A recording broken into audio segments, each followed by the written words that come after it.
Good evening, everybody, and welcome to the Toon Review for tonight. Is a very special Toon Review.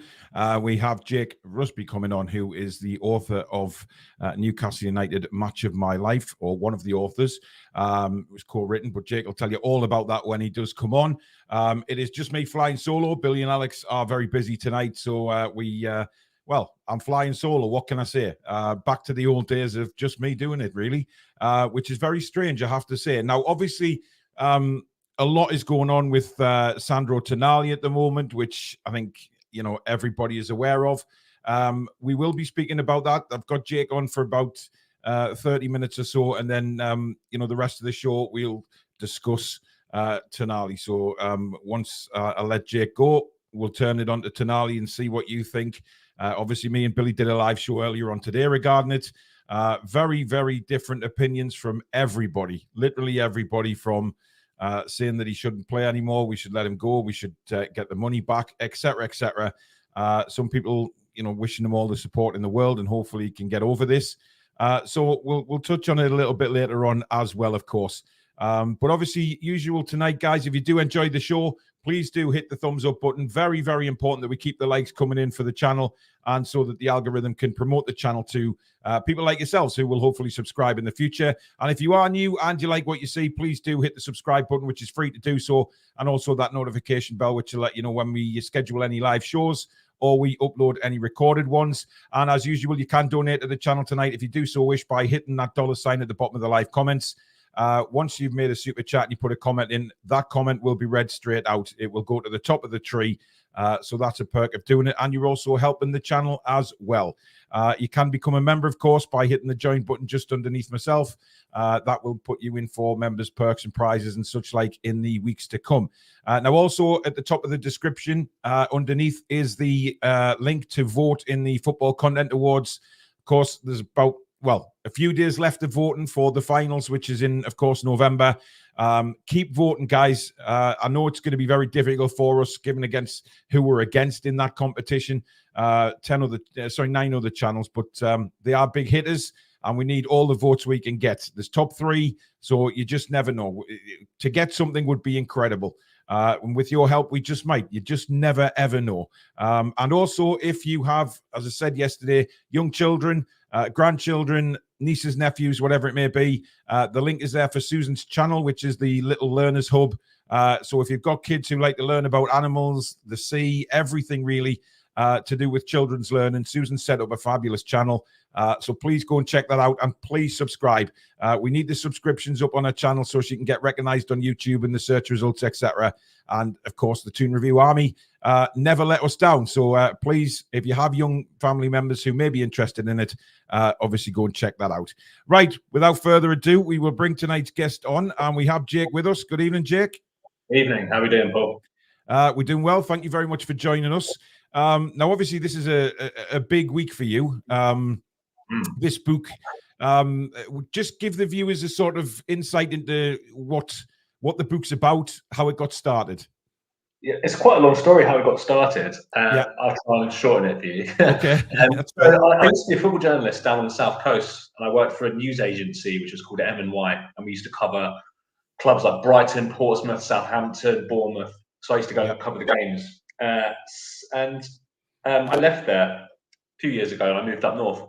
And after I left there, the 2 guys who ran the agency started writing these series of books called Match of My Life about these different clubs, and basically seeing the greatest games that these clubs have played in the past decades through the eyes of a series of legends. And it was last year, and I went down to Portsmouth because one of the guys who wrote these books, he died, a guy called Pat, who was a big inspiration to me. And on the plane back, I was nursing a severe hangover from his sort of celebratory wake, if you will. And I had this idea. I was like, it'd be brilliant to do a book like that about Newcastle. They've just got, they've got the best fans, the most dedicated fans. Obviously, a year ago was when everything was getting so positive, and I could feel it living in the northeast how positive it was. And I thought, got to do this. Got off the plane, messaged my mate Alex, who wrote these books with Pat, and he got in touch with the publisher, and they were like, yeah, let's do it. And so for the past year, Alex and I have been speaking to countless former and one current Toon legend Mhm. about their greatest game that they've played for the club, and it's just been an absolutely incredible journey for me and for Alex. And Yeah. it's been incredible. And the book's out next Monday, so I'm nearly here. Yeah, it is right around the corner. Very exciting times, and obviously, is Alex Crook the one that's at Talk Sport? Is that the same guy? Yeah, that's him. Right, Yeah, okay. he's a pretty well-known presenter. Yeah. As I said, so he wasn't at TalkSport when I worked at M&Y, Mhm. but he since he commentates. He went to the World Cup, so he's Yeah. been a really good person to have on board because of his contacts book. Yeah, absolutely. Yeah. Yeah, so it's been, a real perfect partnership from our point of view, because obviously I live in the northeast as well. I've got a lot of journalistic contacts up here, footballer contacts as well, and it just worked perfectly, came together. Yeah, brilliant. Well, this is the cover of the book. Newcastle United match of my life. Obviously, yourself and Alex there. Forwarded as well by. You've got a copy there. Forwarded by Rafa Benitez. Now, how did that all come about? Because obviously, Rafa's still held in massive guile with the Newcastle United fans, obviously. But how did that come about to get him to write the forward for it? It was just, something that I've really come to notice about all these players you've spoken to. They're all just such lovely guys. Every single one just couldn't give us enough of their time. So what happened was, I think Alex had an email address for Rafa Benitez's agent. Okay. So I emailed his agent, and I emailed him in Spanish, because I did Spanish in secondary school, and I thought it will make me, it will maybe endear me to him if I email him. Good idea. Yeah. I sent an email, and I got one back, and I translated it, and it said along the lines of, "I think Rafa will probably be up for this. We'll let you know." I thought, "Oh, great, okay." And then it was the next day, and I was sat in my office come spare room upstairs, and I was just procrastinating. I think I was on Facebook, wasn't it? And I got a call from a withheld number, and I picked it up, and I sort of said, "Oh, hello," and he went, "Hello, Jake, it's Rafa Benitez." You're kidding? He actually rang you direct. Wow. He rang me, and it was a withheld number. So I thought it was going to be someone trying to sell me something. So I almost didn't answer it actually. I picked it up, and I proceeded to speak to him for the next hour about his time at the club, his relationship with Mike Ashley. He actually picked out a few games as well, which was great. And he talked about the game against Spurs, the last game of the season, where you were going down, the club were going down, and they absolutely battered Spurs. And the fans just showed him so much love that was what made him want to stay. And I just thought it was actually like beautiful, maybe quite emotional. This manager was.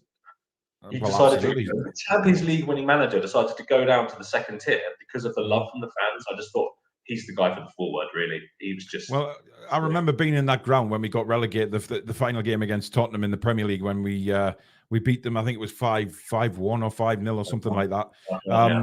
We keep hammering them, so I can't remember how many times we've scored numerous goals against Tottenham. But the atmosphere in the ground was quite incredible for a team that had been relegated. Singing Rafa's name and "we want you to stay," and for him to say that, of course, is massive for us as fans, because it does get noticed. When the manager is standing on the sidelines and he's getting the whole ground singing "we want you to stay," and I think it was a massive thing for Newcastle to hang on to him, especially who owned the club at the time, that Rafa stayed and got us back up at the first attempt. Yeah, really, it's an incredible story, and it's not just him though. Literally every player that we spoke to had so much to say about the fans. It was just a really lovely experience to feel that affiliation they've still got. And these are a couple of players, like for example Papi Cisse, who's still playing. So a couple of players are still playing, and he was still just so gushing and saying how he still felt like black and white in his heart. He wanted to come back to St James's Park and watch a game and all these things. And and they weren't just paying lip service. They really meant it. Yeah. And at the end of these interviews, often I go, "Is there anything else you'd like me to say?" And almost all of them would say something about the fans. Gutierrez, who we spoke to, kind of credited them with helping him recover from cancer because of just giving him the determination and giving him the love that he needed to sort of get him through it. There he is. That was a good time. I did an interview with him on Zoom, and he was on holiday. He was on holiday in Argentina with his family, and he made time to speak to me. Just really, really good, really bunch of good guys. Yeah, because I mean, these are seen as footballers, and a lot of football fans see these guys as as gods, if you like, and obviously pulling on the black and white shirt, it means so much to us as fans. And then when you hear like people like yourselves who've interviewed these players and say how sort of down to earth and normal they are, well, they're going to be. They're human beings. They're just like us, but of course, because they've achieved what they have in football, it means they have this incredible status among the fans. And of course, Jonas Gutierrez, for various different reasons, will always be held in high regard from what he came back from for a start, the real difficult sort of relationship that he had with the owners at the time, which, of course, when he scored that goal against West Ham, he made a point to stand in front of them with his ears sticking out. And, that endeared him to the fans even more, given how we felt about the owner at the time. I mean, does he go into that, or is it just sort of goals that he's talking about, or does he go into the experience that he had? No, so Gutierrez was pretty much top of my list for who I wanted, because, as you know, bottom line, I'm a massive football fan, and for me, Gutierrez's story transcends football. It's just one of those things. Like he described it like it was like like if he had a film, and it was like the ending of a film, the ending of a movie, and so for me, I always wanted him. And I was obviously quite tentative and a bit like, are you able to talk to me about your cancer diagnosis? And are you able to talk to me about your relationship with the owners? And he was just, he was so open and honest. And through all of it, again, although he had issues with the club, obviously, he sued the club a while ago, but he still has that love for the fans. He talked about the fans, the city, the club. He still loves them all, and he was really happy to talk to me about everything, going through, as I said, the whole cancer diagnosis, what it was like when he found out, how he found out, coming back and being basically told that they wanted to sell him, going on loan to Norwich and how that felt, and then coming back and the process of edging back into the first team, and then it culminating in that goal. So for me, it's just perfect. That would be a perfect reason just to buy the book alone, to hear that story, because obviously I don't want you telling the stories on here. That's not what it's about. It's about, the interviews that they gave and what's in the book and what's to be expected in the book. And I think, hearing his story and how he, endeared himself to the fans, because look, I was a critic of Gutierrez at times. I didn't think he was, I didn't think he was a great player at times. However, what he was he was a worker, and he never gave up. And that was also the case through his cancer process. And that's why I think he grew even more with the fans, because it just showed how much he wanted to fight, get back into the Newcastle team, despite what he'd gone through with the owners. I think that was a huge thing for him. And then, of course, the goal, which kept us up. You couldn't write a script for what Jonas went through. And I just thought it was absolutely fantastic. And, I can't wait to read that in the book, because I don't think he's ever actually done a full interview where he's gone through the whole process of what he's gone through. Yeah. So obviously, each chapter is about between 2,500-3,500 words. So, it's obviously, if you're talking about a whole player's career at a club, if say a player like Gutierrez, was he there? I just want to say, how long was he there? 6-8 years? I can't remember now. Around about 6, I think he was, yeah. Yeah. So you're just kind of fitting a whole 6-year process into. So it's very much condensed, but it's still intriguing. And obviously, because we're focusing on the game, the whole thing is, match of my life. It is focusing on the one game. Yeah. But from that, you're pulling out different parts of their time at the club. So Gutierrez, obviously, the game is the game against West Ham, and from that, you've got everything that surrounded that. You've got his whole journey from 2013, where he found out he had cancer, to 18 months later. You could have written a whole book about just Jonas and match of my life and what that game against West Ham meant, then the background to it. Yeah, and he talks about. I mean, I don't mind telling some of the stories in the book. He talks about how he came up with the Spider-Man celebration, which I'm not sure he's really spoken about either before. That was great. And so what Alex and I are looking for is, because I'm a former journalist, Alex is obviously a current journalist, is we're looking for those little nuggets, those little sparkly bits of gold that you just pick up on and just think that's a brilliant line. And so for Jonas was just full of them. And I think each chapter has got something. It's got them revealing something new. It's basically, it's like lifting the lid on the dressing room. It's kind of giving people an inside view of what it was like. It's absolutely brilliant. Well, I think that's one of the things when you emailed me saying about what the stuff in the book about behind the scenes things in the dressing room, that we got an insight a little bit into that in the documentary that was on Amazon. I was a little bit disappointed with the documentary, if I'm honest. I thought it could have done a little bit more, but when you sort of you read books and you think, God, did that really go on? You read autobiographies and things like that, and some of the stuff that went on is crazy. We've also obviously got a man that is steeped in legendary status at Newcastle, is this guy Bob Moncur, of course. Winning the last European trophy, of course, that Newcastle have won up to now. An incredible legendary figure. Yeah, I mean, again, I just rang him up. I think that's probably one of my skill sets when it comes to journalism, is I'm not afraid just to call people up and try and talk to them. And that's what I did with Bob. And I rang him up and said, "Hi, Bobby, my name's Jake. This is how I got your phone number. I hope you don't mind me calling you. But I'm doing this book. This is who we've got involved, and we'd love to speak to you." So he invited me over to his house. So I went to his house. He lives in Gateshead, and took him over a slice of cake that I'd made with my little boy, because I do a bit of baking. And I thought, he's doing, all these players, ex-players are doing this, I'll throw him back. We're not paying them. So I just thought, well, take him a slice of cake. So we sat down, him and his wife Camille, and we just had a chat. And I spoke to him for about 3 hours in his living room. And that picture you just put up was one I took. He said, "Well, do you want to get my shirt out?" I was like, "Yes, I want you to get your shirt out." Absolutely, definitely, yeah. That's his first final shirt, and I was looking at it like, he's got his own little mini Fairs cup that he had as well. Yeah, and it was battered. I said to him, "What's all this? What's this dent?" And he went, "Oh yeah, my kids used to use it as a goalpost in the living room." Okay. Yeah, I mean, he's brilliant. I mean, he's been around the club. He's seen the high times. He's seen the very low times. He's then relived the high times with the entertainers and obviously Sir Bobby, and then he's seen the low times yet again when we've gone through the Ashley era, of course, and now the takeover and Newcastle on the up. That is one guy that's literally seen it all.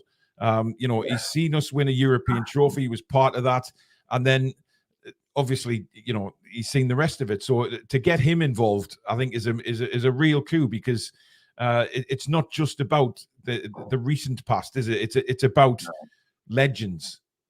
Yeah, as I said, it goes from we have Frank Clark as well from that era. So we've got literally the oldest game we've got is Bob Moncur he did the Fairs Cup final, in which he scored 3 goals over the 2 legs. So we've got the earliest game is 1969, and the most recent game is Dan Burn talking about the Carabao Cup quarter-final win against Leicester when he scored. Yeah. So you're getting, what is that, 50 plus years difference, and however many decades in between. And when we started out, there were a certain number of games that we had that we wanted to have covered. For example, the 4-4 against Arsenal. We wanted the 5-0 against Man United. We wanted the Fairs Cup final, and we got them all through different players' eyes. And we've got the Barcelona game. Shay Given did the 3-2 against Barcelona, which I think we did Keith Gillespie. I think Keith Gillespie was a bit irritated because Shay got there first. All right. Talking about the Barcelona game, yeah. Keith couldn't talk about that game where he had an absolute stormer. Well, I mean, he put them on a plate for a spree, didn't he? So it's just, for me, hearing all the old names and speaking about certain matches, it gives me a tingle as well, because, as a Newcastle United fan, being through what we have with Ashley, it kind of distanced away what Newcastle achieved before all that, when obviously winning the Fairs Cup, and then the entertainers with Keegan and obviously Sir Bobby coming in was huge, and getting back into Europe. And so there's been such an amazingly large gap when Ashley took us over to leaving. It kind of, the history got forgotten because it was just frustration after frustration and worrying where our club was going when Ashley was in charge. So for all these old players who got treated so badly by the club under him, they were just forgotten about, really. It's fantastic that you've done this. You and Alex have done this book and brought it all back, which I think will be the case for the Newcastle fans, because it does. They'll be reading about these matches and think, God, I remember that, and get a real buzz from it. Yeah, I'm glad that sort of will hopefully resonate with people, and even the players that have done stuff about during the Ashley era. So, for example, Colaccini, who I went, he's got a house in Newcastle. So he was over from Argentina, and I went over to his house, which was very surreal. And there he is. So where was that taken? That was taken at his house in Newcastle. So he rents it. Yeah, so he's still got a house here. I was trying to get hold of him for months. Again, I was messaging him in Spanish. He still actually owns a house in Newcastle. Yeah, he does. Yeah. Dear me. So I was messaging back and forth, and he's sort of saying, "Oh, we'll do it one day soon, over Zoom." And I just couldn't get him. And then he messaged me one day saying, "Jake, I'm in Newcastle. Can you come to my house tomorrow?" So it was like Forrest Gump, right? I bet it was. Yeah. And so for example, Fabrizio had, he was talking about his time with Mike Ashley there, his time under Pardew, and that was really interesting because I've never, from the outside, really seen much love from Newcastle fans for Pardew, and I can understand why. But all the players I didn't mind him, to be honest. I didn't mind Alan Pardew. I have to admit, Jake, to be honest, I didn't mind him. There's a few who couldn't stand him, but I think he's sort of middle ground with the Newcastle fans. And I think with Alan Pardew, I think it's more to what he said after now, because he's very complimentary about Newcastle and the fans. And I think people are now looking back saying, do you know what? He didn't do that badly given the circumstances he was working under. And from what these players have told me, he was a very, very good manager. So Colaccini, when he was going through a divorce, for example, Pardew was brilliant with him. Gutierrez had plenty of good stuff to say, and it was really Papi Cisse as well, who's another player we did for who I was really excited to speak to because he scored probably my favourite ever goal in the Premier League, and he was gushing about him too, and he had this story about. Can I go off on a little tangent with a Papi story? Yeah, of course you can. Absolutely, yeah. He talked about when he signed for the club and he walked into Pardew's office and Pardew said, "What number do you want?" And what was that number? And Cisse said, "Boss, I want number 9." And Pardew had a member of staff in. And he kind of went, "He wants number 9." And he said, "Just watch this." And he got a projector down, and Papi said he just started playing videos of Alan Shearer. And Cisse didn't really know who he was. So he was there going, "Who is this guy? What is he?" And he was watching just goal after goal after goal. And then he sort of turned the lights on and Pardew said, "Do you still want the number 9?" And Cisse said, "Yeah, I want it more now." Wow. And Pardew was really impressed with that and thought, this guy's got, he's got something. And obviously he took the number 9. And I know his career, waxed and waned at the club. It fizzled at Newcastle eventually, but by God, when he first came, dear God. Everything he struck went in the back of the net, and of course, the goal at Chelsea, I don't think will ever be forgotten. Just the sheer goal of trying something like that at Stamford Bridge, especially when Chelsea were at the Pom, of course, and to hit that like he did, and of course, people don't remember the first goal he scored was a cracker as well, where he just flicked the ball up and volleyed it in. 2 astonishing goals. But he talks about that goal as well, and I got him. His chapter starts with that goal because not all the chapters start with the matches. Sometimes we sort of lead into them, but I wanted just to talk about that goal to get it and so he spent about 500 words probably just talking about it, his mindset, why he shot, how he was feeling. He was basically knackered. Pardew was saying, "Run to the corner," and he was, "Oh no, I'm too tired." I mean, it was an incredible shot. I mean, to get that sort of slice on the ball and. I remember when it first went in and people were saying, "Oh, he couldn't have possibly meant that." But if you look at the body language, you look at exactly what he looked up to see where Peter Cech was. And it was an astonishing finish. It really was. And, there was some really good times there, despite who owned the club. We did have a decent run with Pardew. Europe and things like that we got to under Pardew. But then he was let down by what was above him. It was simple as that. And, I'll always stand by that, to be honest. Now, also, Alex got to speak to the main man, Mr. Shearer. I mean, God, trying to get a match of Alan Shearer's life for Newcastle, I imagine that took a long interview to try and find the best one that stands out for him. I mean, the Man United one, probably. So we actually didn't have that long with him. Alex met up with him. They happened to both be in Portugal at the same time. So Alex got half an hour with him, so not very long. And he got a very good chapter out of him, despite that kind of short period of time. So Shearer's game was the game in which he broke Jackie Milburn's record. So and again, he came out with some amazing tales around that. We've got some really good lines about that. And when we started this book, the publisher said, we'll do this. You have to get Shearer. We had to get him. Yeah. So almost everyone else, even though there were players that I personally wanted to speak to more, for example, Gutierrez, I was desperate to talk to because of his story, but we had to get Shearer. Mm-hmm. So when that finally happened, it was a real palpable sense of relief. And again, he was great. He gave Alex some, was really honest, really upfront, and it was a really excellent interview. And he's a really, really fantastic chatter. He didn't mention a certain Ruud Gullit by any chance, did he? Well, we have a few people talking about Ruud Gullit, and actually, I'm trying to remember now, but he talks about Gullit. But I think they're on okay terms now. I think he talked about how they are. They've been on TV a few times together as well. I think they buried the hatchet. Yeah. So, for example, he talks about Gullit. We've got Rob Lee talking about Ruud Gullit as well, and everything that happened with him. Yeah. So there's quite a lot about that time. But Big Al did talk about him. And it was quite happy ending. It all ended all right. Yeah, so I mean, I just remember a story about Shearer going up to see the manager the day after the Sunderland game, getting in early and absolutely fuming, going and storming into his office, and Duncan Ferguson had already beat him to it. If I was Gullit and I had Shearer and Ferguson coming at me, I'd crap myself, put it mildly. Poor times. There was a lot of confidence, I think, when Ruud Gullit first took the job and his sexy football and things like that. But it wasn't as sexy as he thought it was. It was dreadful, quite honestly. But it's just incredible, and I can't wait to read this book because I'm really excited to read it. There's a few people in the chat saying, we'll have to get a couple of copies to give away on the channel.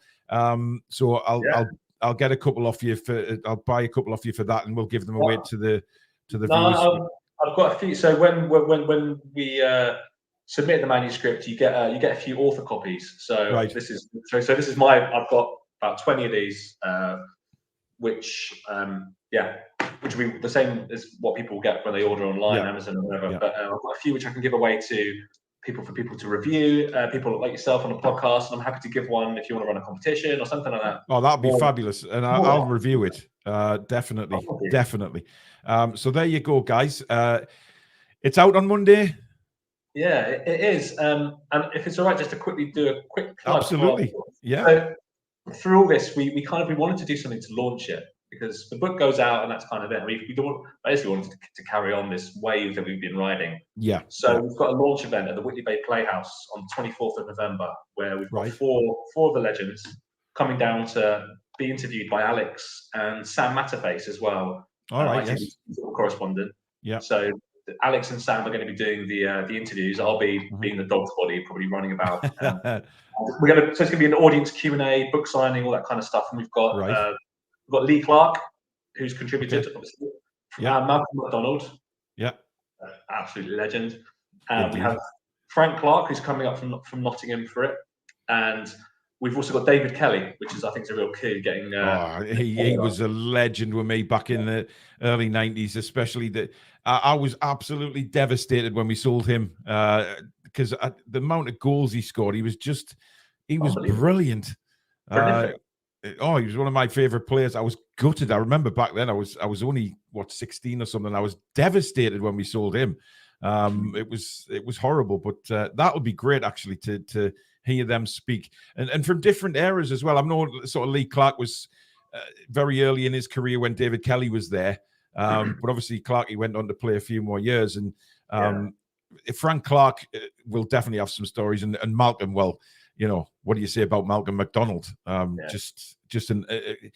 People use the word legend too easily, and for my opinion these days, but Malcolm is up there. Just obviously for what he did for the club was incredible. But David Kelly, I mean, he'll not be forgotten by Newcastle fans. Absolutely not. What he did in the season that, we managed to avoid relegation, etc. It was just what a time he had at the club from a low to a high. only there for a couple of years, right? And yeah, he was. Yeah. And again, that's the same for Celeste Ferdinand, who was one of the first interviews I did for the book, who, by the way, is the nicest guy you could ever wish to speak to. Awesome. And he was there for like a couple of years. And he is the club with which he will forever be associated. Despite only being there for 2 years, he spent like 8 years at QPR, 6 years at Spurs. And he said, Newcastle's the club I'm associated with. I was there for 2 years. And it's possibly, I don't know, maybe not quite to the same extent, true of David Kelly as well, who was a bit of a journeyman, but got a real affinity with Newcastle. And that's the same with all the players that have played for the club who weren't there for that long. No matter the amount of time they spent there, they've still got they've still got the club in their heart, and that's what the book really conveys, in my opinion. That's sort of the bottom line, is you can really feel what these players. Yeah, I think you get that when they even talk about Newcastle, just in general, not in official interviews, just when they talk about being at the club and what it means to them. You know, I saw John Beresford not long ago when we were at Sheffield United. He was in with the Newcastle fans and he was singing and dancing with them in the foyer before they went into the take the seats. Just incredible, and it's so nice to know that the club has this sort of real pull on these players. You know, that they come and they don't just come and think, oh, I'm just playing for a couple of seasons, it doesn't mean anything, because they get quickly taken in by it all and quickly, you know, surrounded by this Newcastle United enterprise around them, which they never let go, and they can't let go. It's like something that gets into the blood and it stays there. Absolutely. And you know, when I had the idea of the book, it was because I'm not from, you can tell I'm not from the Northeast. When I moved here, you know about Newcastle fans, you hear about it, but you don't really fully understand until you're in amongst them, and you spend every day among them and talking to them and being in the ground with them. It's just, I've never known anything like it. And I worked in I worked in Portsmouth before I came here, and I know it's a very, very different kettle of fish, but Portsmouth is similar in a way. One city, one club, and everyone is mad for their football, but it's another level up here. And that's why this was the ideal place to do the book, because it kind of just all marries up. It was perfect. And the fact that last year getting the Champions League and Cup final, there's just so much positivity around the place, and it's just it's a pleasure to just be be involved in that in some small way, which this book has given me the ability. A lot of positivity until today, Jake, but we'll kind of brush over what's going on. But even still, the fact that I know you're going to be talking about Tonali after this, but the fact he kind of put his hands up straight away and gone, that I think is not nipping it in the bud, but it's something positive to take out of it. Yeah. And whatever happens, look at Brentford with Tony and his 8 months out. They're doing all right. I think the club will be okay. I think we'll be okay. It is frustrating a lot of fans. I think more to do with Milan selling him when all this was going on, but it'll all come out in the wash. Are tickets available for the event in November, Jake? They are through the Playhouse website. As I said, it's an audience Q&A, so you get a chance to speak to the players themselves. And at the end, there'll be a book signing where there'll be for 4 players and me and Alex, but I don't think we're going to be the ones that people are going to want to get autographs from. You've put the hard work in. You've put the hard work in. I think you mentioned in my email that I was getting a ticket. I can't remember that, Jake. I'm sure you. You're welcome. Honestly, we've got. I'm more than happy to get you along for it. Honestly, I would actually pay, Jake. I wouldn't have a problem. I would love to be there because it sounds fantastic. But I really, really can't wait to read the book. It's out on Monday, guys. All bookstores, Amazon, places like that, Jake. Yeah, everywhere. Just give it a Google, you'll find it. It'll be sold locally, hopefully in Waterstones in town. Amazon, if you've got an Amazon account, or just wherever you get your books, it will be there. Brilliant. Right. Well, get yourself along on the 24th of November. It's on the Playhouse website. We will keep reminding you on here. And once we get a couple of books through, I'll have a read of it, certainly. And we'll give one away for a prize. I think that would be brilliant. And hopefully the sales go well. I have a feeling they will, given who's actually interviewed in the book and the stories they've got to tell. I think it's going to be an absolute classic, Jake. I hope so. But the bottom line for this is that it's not a money-making thing for us. It's it's a labor of love. Seeing, we're getting this through my door yesterday was one of the best feelings I've ever had. And no sales figure is going to top that. Just having it there, seen the work kind of come to fruition and see it there in black and white in front of me is the best feeling I can have. So I'd like to do well. My main thing is I would like fans to read it and to get an insight. The money, I think they will. I think they will. I have no doubt. The stuff that will be in there to read is going to be very, very interesting to people. So I've got no doubt about that.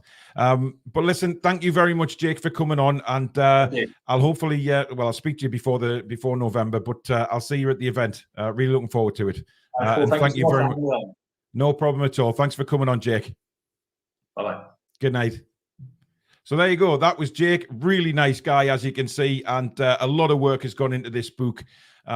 Really good stories in there from some absolute legends of Newcastle United, which is going to be fantastic to read. And obviously the event in November, get yourself on the Playhouse website and get yourself some tickets for that, because the stories that are going to be told on that night as well will be phenomenal. No doubt about it. So thank you very much to Jake for coming on. Now, for the remainder of the show, we may as well talk about... what's been going on today. Obviously, me and Billy went live at lunchtime and covered the story and said something. Billy was very, very frank about his feelings about it. Very, very disappointed in Tonali, disappointed in the way the transfers happened without anybody knowing. So, it is a little bit worrying. 12th man Toon, thank you for your $1.99 super chat. He says 16 in the 90s, surely not, Paul. 70 minimum. Very funny, my friend. Antacid member for 3 months. Thank you for your continued support, buddy. Sandro Tonali, I support you. AC Milan, I don't support you. And Niall, who's been a member for 4 months now. Thanks, Niall. Milan knew PIF would get the lawyers after them. We are yet to find out. Of course, Newcastle United have made a statement. They have spoken out about it, but as was expected, really, they can't say much about it because of the ongoing investigation, but they will continue to support the player, which was, they're going to do that. But I have a feeling behind the scenes, there is a lot of anger within the Newcastle hierarchy, certainly to what's happened. The money that we've paid for Tonali, of course, and now it looks as though he's going to be banned for at least a year. It's going to be a very harsh punishment on him. The thing that, I'll reiterate what I said this afternoon. The thing that really frustrates me is that, it came out originally that this wasn't a football-related incident with Tonali. It was illegal betting sites in Italy with regards to poker and things like that, card games. So, we were very confident as fans that the news we were hearing was positive, that he wouldn't get a massive ban. However, we weren't exactly told the truth. We weren't... Listen, there were so many different media stories, wasn't there? We didn't know whether to look left or right with it or what was going on. But of course, it's now come out that he's, accepted his guilt with the authorities, that he's been betting on his own team. Now, apparently that was just for them to win the game. It wasn't to lose or anything like that. But listen, he's still done it. These footballers know the rules. And what me and Billy did discuss at lunchtime was the fact that it's come out about... Tonali, but 2 days before Tonali's acceptance of guilt, shall we say, is agent comes out and says, "Oh, he's got an addiction." Now, I've seen a lot of people respond to that and say that addiction has been used in the past, and it's very easy for people to say, "Oh, he's got an addiction," when they've been found out. If he was never found out, he wouldn't have an addiction. End of story. That's not really how it works. And look, if he has got an addiction, then I wish Sandro Tonali the very best to get. Addiction is a horrible thing, whether it be sports betting, whether it be alcohol, cigarettes, it can be anything, drugs, and whoever's stuck in this situation. One thing about addicts is we know that there's a lot of lies from addicts, in order to get their fix, and they will never be truthful about what their addiction is or never come to terms with it unless they are given the right treatment. And I think, if Tonali does have an addiction to gambling, then hopefully Newcastle United, as a responsible club, and people around him will get him the help that he needs to get rid of that addiction. We know with addictions, they don't completely leave the mind or anything like that. It's how to deal with the addiction and how to stop. Now, what Tonali's done is clearly wrong. We know that. He is going to face a ban. I don't think there's any doubt about that either, but it's what the ban is going to be. But I think more people, certainly from the show that we did earlier on today, and the sort of comments that have been gathering through, is the fact that surely AC Milan knew about this when the transfer happened. We got Tonali at an incredible price for me, given the player's stature. And, were AC Milan just trying to get him out the club quickly so they didn't have to deal with this because they knew what was coming? And if he's at another club, then they don't have to, it's not their worry anymore, I kind of guess. So it's very, very frustrating. And for me as a Newcastle United fan, I'm frustrated about it and I'm angry about it as well. Because, look, whatever you think of Sandro Tonali as an individual, this guy's got the world on his shoulders right now. Okay, he really has. And, whether we can say that he's had that on his shoulders since he's come to Newcastle, hasn't looked quite himself, hasn't hit the ground running, maybe that's all been on his shoulders. But it's now all come out. Now, this might be a massive relief for Sandro Tonali as an individual, knowing that it's out there now. He doesn't have to hide it anymore. And, people who want to give him the support will give him the support that he needs. But on the flip side of that, Newcastle, again, are in the news for negative reasons. And it was nothing to do with Newcastle United in the first place when these took place, the betting took place. Newcastle United weren't involved. So it's very frustrating from that side of it. As an individual, I just wish Sandro Tonali all the best. And of course, as a Newcastle fan, I will continue to support him. And I think that's a lot of Newcastle fans have said this.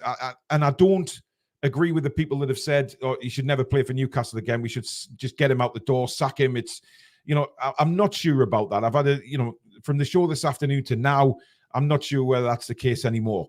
I think anger and a little bit upset and a bit frustrated at what's gone on, fair enough. But we have to deal with this as a club very sensibly. Now, I think the major confrontation here is going to be between Newcastle United and AC Milan. I don't think, Tonali's already accepted his guilt. Whatever punishment comes his way will come his way. But I think Newcastle United will be looking at AC Milan and say, Howie, this was bang out of order. You guys must have known what was coming because, these sort of investigations don't start straight away.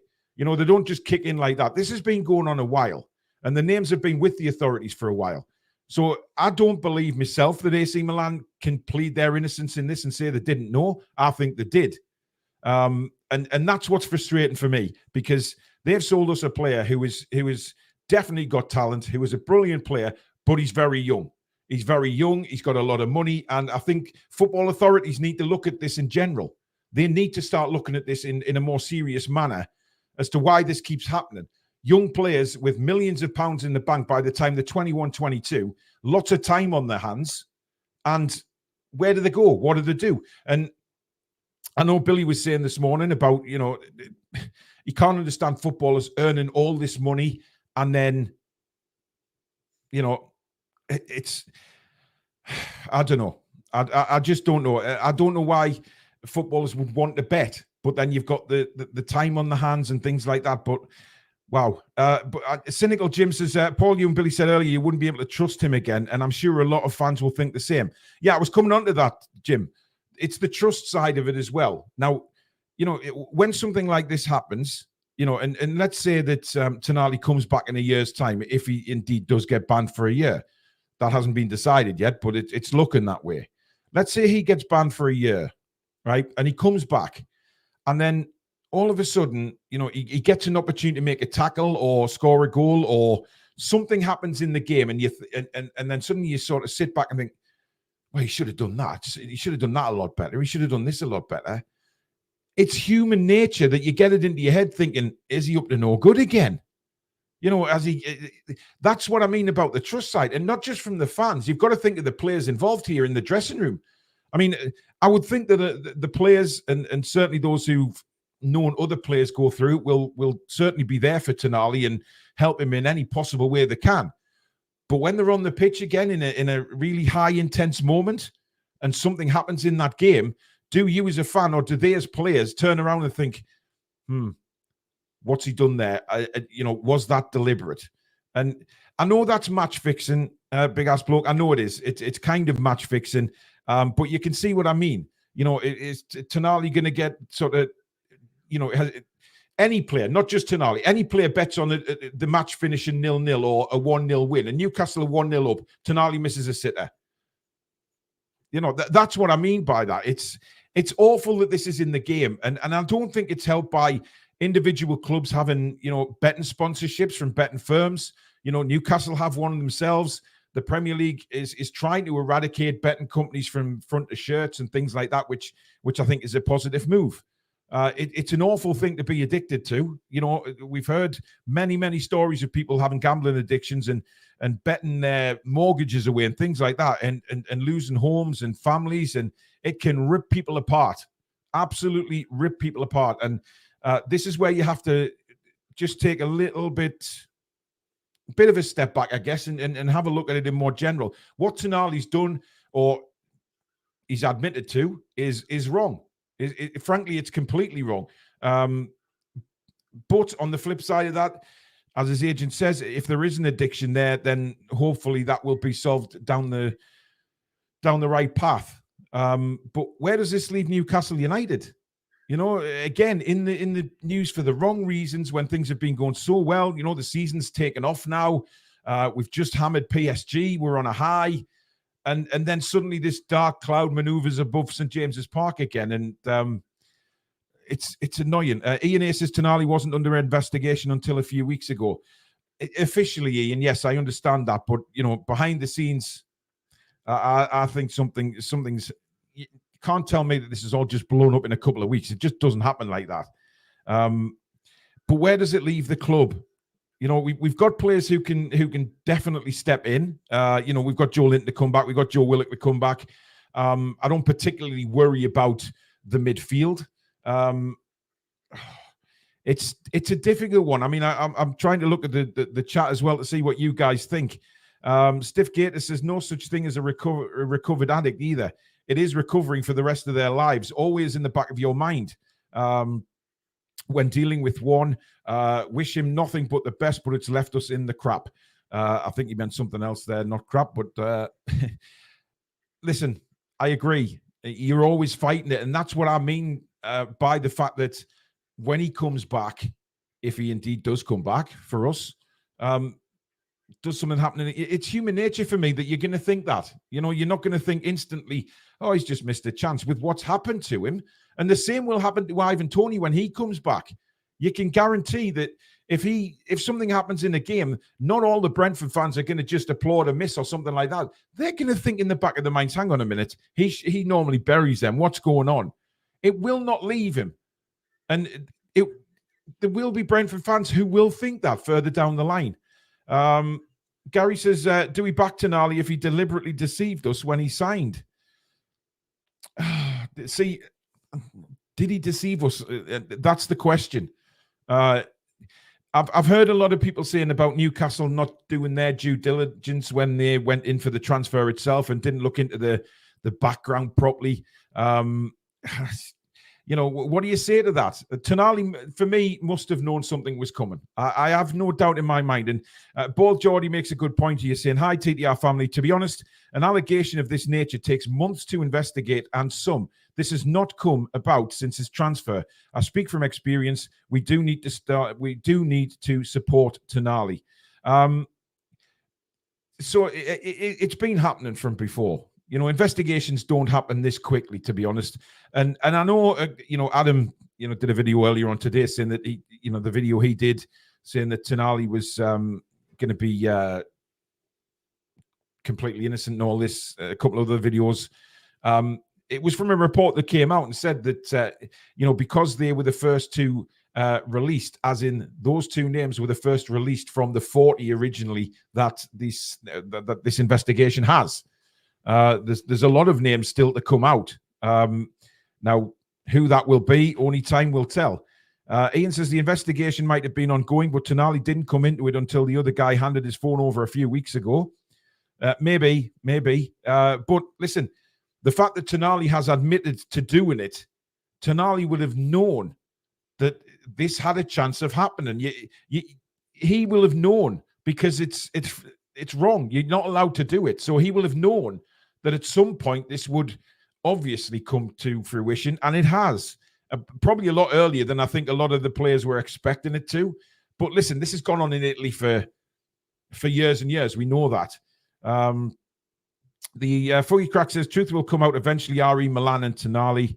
The lad that grassed up with 70 players was spoken to 6 weeks back. Yes, but to speak to him, there must have been suspicions of stuff going on. You know what I mean? It's listen, quite frankly, I'm just annoyed with it all happening. So just bringing one of our players up and the way that it's happened, so many different stories in the last couple of weeks about not being sports related, being a card game, online betting, which is also frowned upon in Italy and things like that. So for me,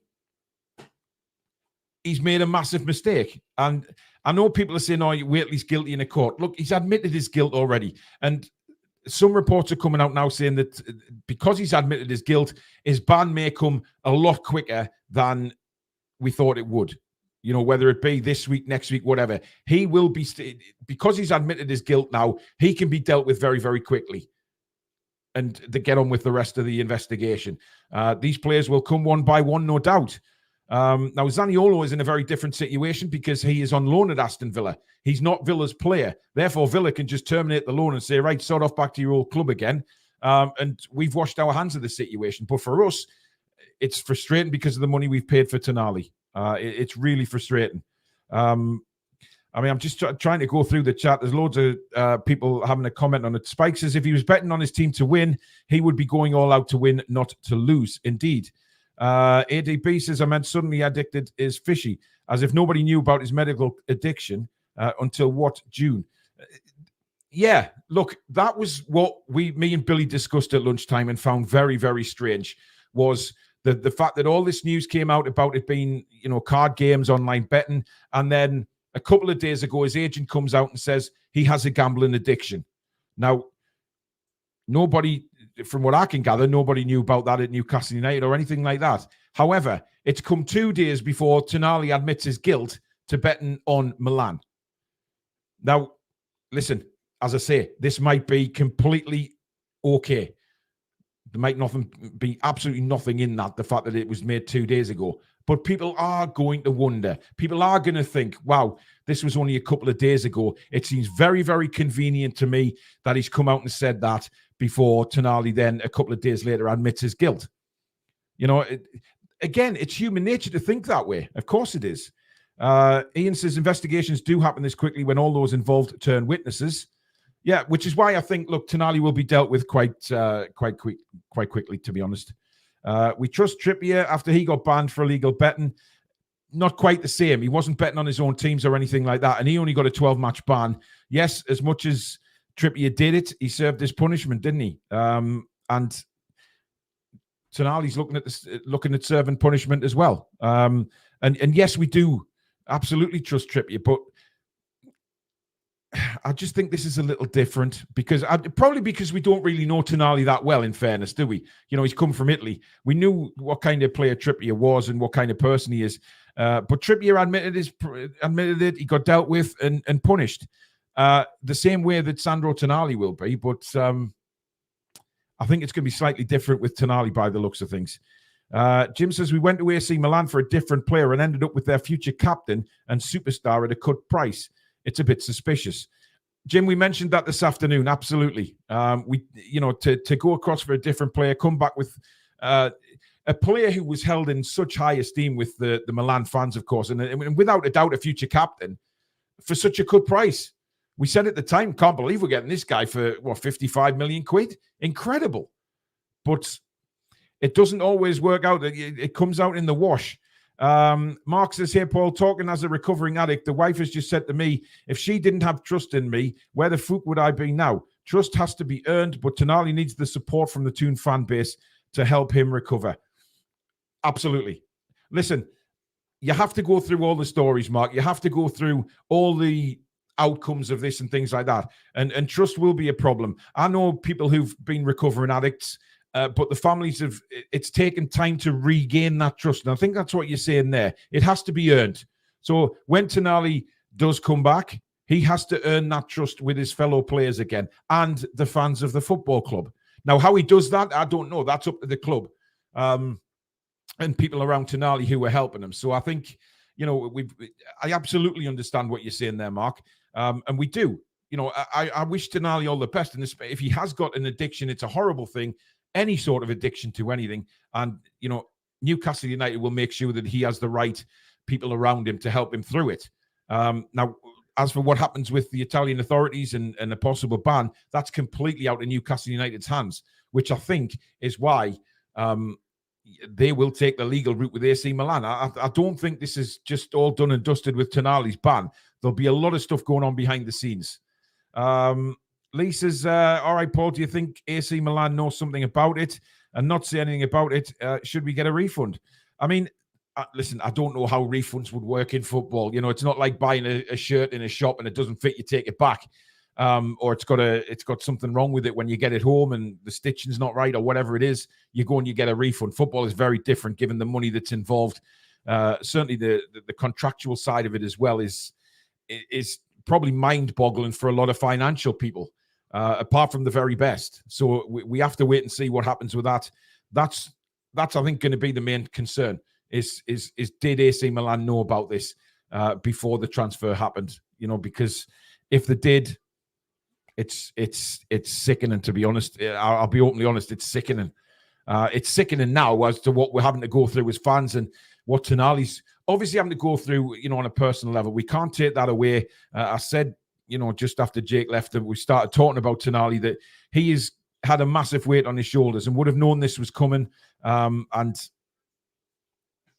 it's hard, isn't it? Because you're kind of pulling one way, you're pulling another way, and it's not very easy. Julie J says, how come we're not hearing about the Villa player Zaniolo, who was also involved? Well, because we're bothered about Tonali, I think, Julie. But as I stated earlier, Zaniolo is only on loan at Aston Villa. He's not their player. So I think it's a little bit different. Big Ass Bloke says, to you, it's suddenly torn ADB. You can't hardly come clean until you do. If nobody knows an addict will be the last one to tell about his problem until he's found out. Trust me, I know. Yeah, look, I was addicted to cigarettes, right? And I said this at lunchtime. I vape a bit now. I've got lozenges and things like that. And do I still have the odd sneaky ciggy? Of course. Sometimes I do. Not a lot. But the problem is, I'll walk into the living room and Susan will go, have you had a cigarette? And I'll instantly deny and say, of course not. But I don't have any sense of smell because of my Parkinson's. So, of course, Susan will be able to smell it and think, right, you've had a cigarette. And it's pointless me denying it, but that's how addiction works. You're in denial a lot of the time. You don't think that there's a major problem there, but there is. And maybe Tonali has just thought, well, very naively, I think, betting on the games and think, there's nothing going to happen to me here. I'm fine. If anything comes around on it, then I'll just deny it. I'll just barefaced deny it. But unfortunately, you can't deny if the evidence is there. And I think that's the problem that Tonali faces here. And that's why he's owned up to it. And I think the fact that he's owned up to it is a good thing because it then makes sure that he can be dealt with swiftly and just get it all done. Whatever the ban is coming his way, take his punishment and move on. But it's behind the scenes, I think, is very much not going to be done and dusted in a few days because this will be looked into by Newcastle United lawyers and things like that about AC Milan and whether they knew about this situation and the cloud that it's put us under a little bit. But for me, I just want him to get himself sorted. I mean, look, I'm not gonna hammer the bloke at all. I'm really not. I think I'm disappointed in him, absolutely, and I think everybody is. But if it turns out that he doesn't have an addiction and his agent's been lying as well, then we have a major problem. We do have a major problem then. It will be quite annoying if that happens. However, if he does have an addiction, he's got to have our support. He simply has to. He did it when he wasn't part of Newcastle United. If he'd done it while at Newcastle United, then we'd have a little bit of a different problem, I think, because the fans would be very angry. However, he didn't do it at Newcastle. He did it at Milan. And I've seen people try and insinuate that he's maybe done it a couple of times at Newcastle when he's on yellow cards and things like that, when he's delayed coming off the pitch. And I don't believe that. I can't believe it. I don't want to believe it. So I think because it's come out at a different club, that's an entirely different kettle of fish now. But it will rumble on, guys. It simply will rumble on. Thank you to all the nice comments about Jake. Really, really hope you go out and buy the book, guys, because it sounds like it's going to be an absolutely fascinating read with what he's written, well, who he's interviewed. There's a lot of funny stories in there, and really, Jonas Gutierrez is the one that I think a lot of people will be certainly wanting to read about his battle with cancer and what was going on behind the scenes at the club. I mean, like I said to Jake, you could write a full book about that alone, just that player. But there you go. But listen, thank you very much for watching tonight. It's been a pleasure. Thank you to Jake for coming on for the half hour. And don't forget, guys, if you want to go to that book launch on the 24th of November, it's at Whitley Bay Playhouse. Go to their website for tickets. You will get a book signing and meet the four guys. Lee Clark, Frank Clark. I think he said, who else was going to be there? My mind's gone blank. Malcolm Macdonald and... I can't remember. But anyway, there's going to be four of them there. I'm sure somebody in the comments will let me know who the fourth guy was. But it's going to be a great night. And the book comes out on Monday. Get yourselves on Amazon or to all the bookstores and buy the book. And let's help this become a success, because I think a lot of Newcastle United fans will want to see it and read it. So thank you so much. We'll be back tomorrow night at 7 o'clock. It is the Crystal Palace match preview. When we'll be looking to the launch of the Premier League again as Newcastle welcome Crystal Palace to St James's Park on Saturday. Hopefully, another 3 points in the bag for Newcastle, but we'll take a look at the possible teams and things like that and about the game itself. No doubt there's more to come out. We'll just have to wait and see, guys. I never want to say that nothing's going to happen with Newcastle United, because everybody that's been a fan of this club for as long as we have will look at Newcastle and think, right, there's never a quiet time. There is never, ever a quiet time with Newcastle United. Something else is going to happen. Now, this will probably rumble on. Don't believe everything you read, though. I think that's very important. I think a lot of people questioned me doing that show earlier on today, saying, well, he hasn't been guilty. It's just newspaper talk. It's not. The authorities have confirmed, the investigators have confirmed that Tonali has accepted guilt in this. So there's nothing really to say we're making anything up, because we're not. We're just talking about what the authorities have said. And I think that's very important that we do state that. However, we might get some good news. You never know. Something might come along in the next couple of days. I feel sorry for Eddie Howe having to do the press conference on Friday. That's going to be a very entertaining one. So we'll be doing a video on that, of course, as well. But guys, please keep voting for us in the Football Content Awards. The link is in the description just underneath myself. And of course, if you have young ones or relatives who are young and are learning, please click on Susan's channel. That is at the top of the description, Little Learners Hub, where all the young kids will get to learn about animals, sea life, all sorts of stuff on there. Susan's put so much work into this channel to help youngsters learn about different things in life. So with your help, we can get that channel up and off the ground and start to get into the YouTube search results and things like that, because that is what she really deserves. She's put so much hard work in. So click on the link, get subscribed, show your little ones, show your young family, and I'm sure they'll all get subscribed as well once they see the videos. Thank you for the mods again tonight, but a big thank you to Jake again, and obviously to you guys. You know how I feel. You're legends out there, every single one of you. We might differ on opinions, but you're legends anyway. You really are. So we'll see you again at 7 o'clock tomorrow night for the Crystal Palace preview. In the meantime, enjoy the rest of your night, folks. Take care. Come back and check out